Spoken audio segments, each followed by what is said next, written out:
अस्सलाम वालेकुम। पहले आप ये वीडियो देख लीजिए। बिस्मिल्लाहिर्रहमानिर्रहीम। मेरे भाइयों, आप वीडियो में देख सकते हैं एक भाई साहब एक मज़ार दिखा रहे हैं जहाँ पे एक तस्वीर लगी हुई है। एक तस्वीर लगी हुई है और वहाँ पे गल्ला है। और एक दूसरी तस्वीर में दिखा रहे हैं एक दरख्त है, वहाँ पे चादर लटकी हुई है और वहाँ पे एक गल्ला है। तो मेरे भाइयों, आप देख सकते हैं क्लियरली। तो मेरे भाइयों, तस्वीर की इबादत करना यानी तस्वीर के साथ अकीदत वाबस्ता करना और दरख्त की इबादत करना, इसके बारे में एक्सप्लेन करेंगे इंजीनियर मोहम्मद अली मिर्ज़ा साहब। बिल्कुल सही अहादीस और कुरान पाक की आयत की रोशनी में आपको समझाएंगे कि ये इसकी इबादत क्यों गलत है और इनसे अकीदत वाबस्ता करना कितनी गलत बात है। बिल्कुल एंड तक ज़रूर देखिए ताकि आपको पूरी बात समझ में आए। बिना किसी ताख़ीर के अल्लाह का नाम लेके शुरू करते हैं। और फिर एक और हदीस बुखारी मुस्लिम दोनों में, हुजूर के बीमारी के दिन आखिरी चल रहे हैं। हुजूर की 3 बीवियां हुजूर के पास बैठी हुई हैं। ज़ाहिर है सबसे एक क्लोज रिश्ता इस हवाले से। तो अम्मा आयशा बैठी हुई हैं, सैयदा उम्मे सलमा बैठी हुई हैं और उम्मे हबीबा बैठी हुई हैं। 3 बीवियां हुजूर की, और उनमें से ये तो सीनियर बीवियां हैं, इस्लाम में भी सीनियर हैं। इन्होंने हिजरत मदीना से पहले हिजरत हबशा भी की हुई है। तो वो हिजरत हबशा का जिक्र करते हुए कहती हैं उम्मे हबीबा और उम्मे सलमा कि याद है कि जब हम वहां से गुजरे थे, हमने एक मारिया नाम का गिरजा देखा था जिसमें कुछ कब्रें भी थीं और तस्वीरें भी लटकी हुई थी। हुजूर ने बस ये बात सुनी, आप तकलीफ के आलम में उठ के बैठ गए। तौहीद is the most sensitive issue in the sight of Allah and his beloved prophet सल्लल्लाहु अलैहि वसल्लम। कहा यही तो उनमें खराबी थी, जब उनका कोई नेक बंदा या पैगंबर फौत हो जाता था, उसकी कब्र के ऊपर सजदे शुरू कर देते थे, तस्वीरें लटका लेते थे। क़यामत के दिन ये बदतरीन मखलूक बनाकर उठाए जाएंगे। अल्लाहु अकबर। और हुजूर ने पहले ही डरा दिया कि ये काम तुमने नहीं करना। और मुस्लिम शरीफ में हदीस है, जुंदुब रज़ी अल्लाह ताला अन्हु कहते हैं हुजूर ने अपनी वफात से 5 दिन पहले ये बात कही और मैंने खुद सुनी कि देखना अगले लोगों में जब उनका कोई पैगंबर या नेक आदमी फौत हो जाता था, वो उसकी कब्र पे सजदे शुरू कर देते थे। तुमने ये काम नहीं करना मेरे साथ। मैं कहता हूं किस लेवल पे उतर के आपके पैगंबर ने आपको समझाया है। हरीसुन अलैकुम बिल मोमिनीना रऊफुर रहीम। यार कौन होगा जो इतना आपकी आखिरत के साथ मोहब्बत करेगा बजुज हमारे प्रॉफिट के सल्लल्लाहु अलैहि वसल्लम। तुम्हें बुखारी मुस्लिम में हदीस है, तुम भी अगले लोगों के पीछे चल पड़ोगे, कदम बा कदम, बालिश्त बर बालिश्त, हत्ता के उनमें से कोई गोह के सुराख में भी दाखिल हुआ, तुम भी वही काम करोगे। साहबा इकराम ने पूछा ये अगले लोगों से मुराद क्या यहूदो नसारा है? आपने फरमाया अगर वो मुराद नहीं तो और कौन से लोग मुराद हैं? तो नबी इस्लाम हमें खुद बता के गए हैं कि यहूदो नसारा की तमाम खराबियां मिन व अन इस उम्मत में भी आएंगी। शक्ल मुख्तलिफ होगी लेकिन इंटेंसिटी वही होगी। उन्होंने कहा अल्लाह का बेटा, इन्होंने कहा नूरुम मिन नूरिल्लाह। देखे, और वो कहते हैं विचू निकले हैं। हाँ, फिर वो एग्जाम्पल देते हैं, ऐसे हाथों के इशारे भी करते हैं। अब इन्हें क्या पता कि कुरान में तो अल्लाह ताला ने फरमाया है करीब है आसमान फट पड़े, जमीन शक हो जाए और पहाड़ रेजा रेजा हो जाए, रहमानी वलदा, कि ये रहमान के लिए बेटा तजवीज करते हैं। अगर जमीन व आसमान और पहाड़ों के एहसासात होते तो इन पे फट पड़ते कि इतनी बड़ी गाली दे रहे हो अल्लाह को। इन्होंने वो गाली जरा मुहज्जब अंदाज में दे दी, जिस तरह मैं आउट ऑफ वेडलॉक लफ्ज यूज करता हूं। हालांकि इसे मैं उर्दू में या पंजाबी में बोलूं तो वो बड़ा सख्त लफ्ज है, आउट ऑफ वेडलॉक, शादी के बगैर पैदा होने वाला। तो काम तो ये भी कर रहे हैं कि ये अल्फाज मुख्तलिफ इस्तेमाल करते हैं, काम इन्होंने वही डाला हुआ है, वही खराबी इनके अंदर मौजूद है। तो नबी इस्लाम ने फरमाया कि तुम्हारे अंदर वही खराबियां आ जाएंगी। अच्छा, वही डॉक्टर अशरफ आसिफ जलाली साहब जो तौहीद के नाम पर तौहीद के खिलाफ हमला करने के लिए कॉन्फ्रेंसेस करते हैं, तौहीद कॉन्फ्रेंस के नाम पे, ये हदीस उनकी मौत है बुखारी मुस्लिम की।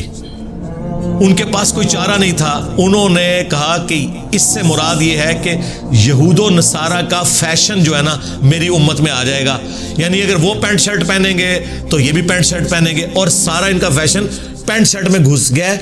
इन्होंने जो 76 मोबाइल मुरीदों के पैसों के उठाए हुए इतने लंबे लंबे स्मार्टफोन, वो नहीं आते। जो दहशतगर्द किस्म के पीछे बॉडीगार्ड रखे हुए हैं, उनके हाथ में जो अजमेर शरीफ की बनी हुई क्लाशनकोफ है, हाँ, और बगदाद शरीफ की बनी हुई वो प्राडो जिसमें ये बैठे हुए हैं, या बगदाद शरीफ के बुजुर्गों की बनाई हुई, हाँ, वो भी तो गौरों की है, वो नहीं नजर आती इनको। कहते हैं यहूद नसारा का फैशन आ जाएगा। हमने इसके जवाब में कहा था ना, पुरानियां गल्ला, पुराने बाने, पुराने बाबे ले जाओ इथों। इसका शान नुजूल, शान इरशाद जामिया तिरमिज़ी में मौजूद है। हमारे नबी ने खुद हमें क्लियर कर दिया है कि मैं अपनी उम्मत को डरा रहा हूं कि यहूदो नसारा के फासिद अकायद भी मेरी उम्मत में आएंगे, तुमने इनसे बचना है। जामिया तिरमिज़ी में वो हदीस मौजूद, मिशकात में भी मौजूद, और सूरतुल अराफ की आयत नंबर 138 के कॉन्टेक्स्ट में मुफस्सिरीन उस हदीस को लेते हैं कि गज़वा हुनैन के मौका पर नबी इस्लाम अपने सहाबा के साथ एक जगह से गुजरे। एक दरख्त था जिसे ज़ाते अनवात कहा जाता था। वहां मुशरिकीन अरब अपना असला लटकाते थे, टच करते थे, और उनका यह कीदा था कि जब हम थोड़ी देर के लिए अपनी तलवार यहां लटका देंगे ना तो इसकी बरकत से हमें जंग में फतह होगी। तो सहाबा इकराम ने, सरकार बरेलवी देवबंदी अहले हदीस शिया ने नहीं, सहाबा इकराम ने हुजूर को मशवरा दिया, या रसूलल्लाह आप भी हमारे लिए एक दरख्त मुकर्रर कर दें, हम भी वहां असला लटका लिया करें। मुझे बताएं क्या कोई सहाबी शिर्क का मशवरा देगा? नेवर। और ये जो मशवरा था ये कोई शिरकिया भी नहीं था, वो सिर्फ ये कह रहे थे कि दरख्त से हमने बरकत हासिल करनी है। उन्होंने दरख्त को कोई सजदा नहीं करना था। ये आपको कहते हैं ना जी हम कौन सा सजदा कर रहे हैं जी, सजदे के लिए तो 7 अज़ा का लगना जरूरी है, और जायलो माथा लगना सजदे की असल है, और टू बाउ डाउन होने से भी सजदा हो जाता है। बेशर्मो। और सहाबा किराम की कोई ऐसी नीयत नहीं थी, लेकिन नबी इस्लाम ने उसे भी शिरकी एक्टिविटी करार दे दिया। आपने कहा सुबहान अल्लाह, ओए तुमने तो वही बात कर दी जो सहाबे मूसा ने की थी। यार ये सहाबा किराम की तौहीन मैं नहीं कर रहा। हज़रत मूसा अलैहिस्सलाम के अगर 70,000 सहाबा मुर्तद हुए हैं तो कोई नाउज़ुबिल्लाह मैंने कोई उनकी तौहीन नहीं की, या हुजूर के यहाँ सहाबा ने शिरकिया मशवरा दिया है बकौल हुजूर के, तो मैंने इसमें कोई सहाबा की तौहीन नहीं की। इंसान थे ना, पैगंबर तो नहीं थे, गलती हो सकती है। तो तुमने तो सहाबे मूसा वाली बात कर दी कि जब वो समुद्री झील क्रॉस करके एक ऐसी कौम से गुजरे, नबी इस्लाम ने उस सूरतुल अराफ की आयत नंबर 138 तिलावत की। वहां उन्होंने चंद लोगों को बुतों पर इत्तिकाफ किए हुए, ध्यान रखे हुए बैठे देखा और कहा क्या मूसा हमारे लिए भी अल्लाह का कोई बुत मुकर्रर कर दे। और मूसा अलैहिस्सलाम जब कोई तूर पे गए, उन्होंने पीछे से बछड़े को बुत के तौर पे बना लिया, बनाया अल्लाह ही का बुत था उन्होंने। तो मूसा अलैहिस्सलाम को गुस्सा आया, उन्होंने कहा कि मैं ऐसी जाहिल कौम से अल्लाह की पनाह में आता हूं। तो हुजूर ने कहा कि जिस तरह उन्होंने अल्लाह का बुत मांगा था ना, तुम भी वही काम डाल रहे हो। अल्लाह अकबर। अंदाजा करें, हालांकि दरख्त को कोई पूजा करने के लिए नहीं मांगा था, ना उसके सामने झुकने के लिए, सिर्फ उसके साथ टाकियां लटकाने के लिए। हाँ, पीर शलवार शाह। हाँ। और यार ज़ियाउल हक के मज़ार के ऊपर भी लोगों ने टाकियां बांधी हुई हैं। हुजूर ने कहा तुमने तो वही काम डाल दिया आज। अल्लाह की कसम तुम भी अगले लोगों के पीछे चल पड़ोगे, यानी जिस तरह के काम अगले लोगों ने किए तुम भी करोगे। अब उसको जोड़ लें बुखारी मुस्लिम की उस हदीस के साथ, अल्लाह की कसम तुम भी अगले लोगों के पीछे चल पड़ोगे, कदम बा कदम, बालिश्त बर बालिश्त। और वो सारे काम अब इस उम्मत में भी हो रहे हैं।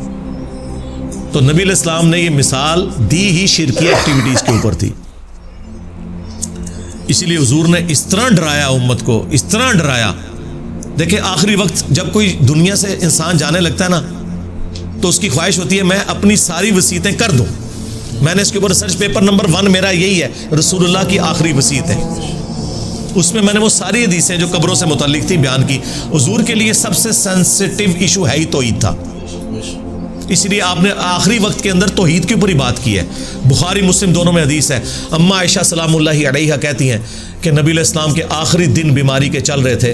आप तकलीफ़ की वजह से बार बार अपनी चादर अपने चेहरे मुबारक से हटाते, पास एक पानी का बर्तन था, उससे हाथ गीला करके बुखार को ठंडा करने की कोशिश करते और बार बार ये कहते लअनल्लाहुल यहूद वन नसारा इत्तखज़ू क़ुबूर अंबियाहिम मसाजिदा।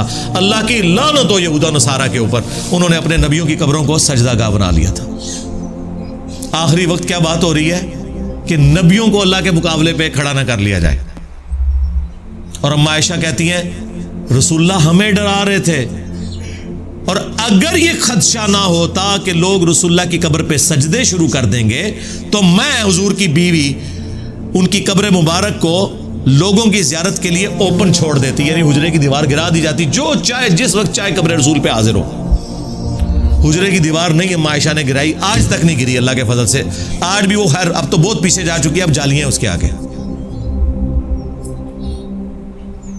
अम्मा आयशा को तो किसी ने नहीं कहा कि हुजूर ने कहा था मुझे तो तुमसे शिर्क का खदशा ही नहीं है, तो आप आखिरी वक्त में इसको शिर्क से क्यों रिलेट कर रही हैं? उस ज़माने में कहानियाँ नहीं होती थी। वो आप मेरी वीडियो देखें, मुझे तुमसे शिर्क का खौफ नहीं। वो हुजूर ने स्पेसिफिकली सहाबा इकराम के बारे में कहा था, और सहाबा के पैटर्न पे सिर्फ एक जमात क़यामत तक शिर्क से महफूज रहेगी, ये मैं मानता हूँ। एक जमात, जिस तरह के बनी इसराइल पूरी की पूरी गुमराह हो गई, ये उम्मत पूरी गुमराह नहीं होगी। इसलिए हुजूर ने कहा था मुझे अपनी उम्मत से शिर्क का खौफ नहीं कि ये सारी मुशरिक हो जाए। बाकी वो वीडियो आप देख लें। हुजूर तो सही बुखारी में हजरत उमर कहते हैं मैंने मिंबर पे हुजूर से खुद सुना है कि देखना मेरी शान को उस तरह बुलंद न करना जिस तरह नसारा ने अपने पैगंबर को बढ़ा दिया था, ईसा इब्ने मरियम को। मैं अल्लाह का बंदा और उसका रसूल हूं, मुझे अल्लाह का बंदा और उसका रसूल ही कहना। तो मेरे भाई उम्मीद है कि आपको ये बात समझ में आई होगी, किस तरह जो लोग दरख्त की इबादत करते हैं उनके बारे में नबी करीम सल्लल्लाहु अलैहि वसल्लम ने क्या फरमाया। जो बनी इसराइल के लोग जो तस्वीर की इबादत करते थे और तस्वीर लटका लेते थे अपने अम्बिया अलैहिस्सलाम की, उनकी कब्रों पे, और उनके कब्रों पे सजदागाह बना लेते थे। और दरख्त के बारे में भी नबी करीम सल्लल्लाहु अलैहि वसल्लम ने क्या फरमाया आपने सुन ली होगी। तो मेरे भाई उम्मीद है कि आपको ये वीडियो पसंद आई होगी और बात समझ में आई होगी। अगर वीडियो पसंद आई है तो लाइक और शेयर जरूर कीजिए, और हमें सपोर्ट करने के लिए सब्सक्राइब जरूर कीजिए। मिलते हैं नेक्स्ट वीडियो में इंशाल्लाह। अस्सलाम वालेकुम व रहमतुल्लाहि व बरकातुहू।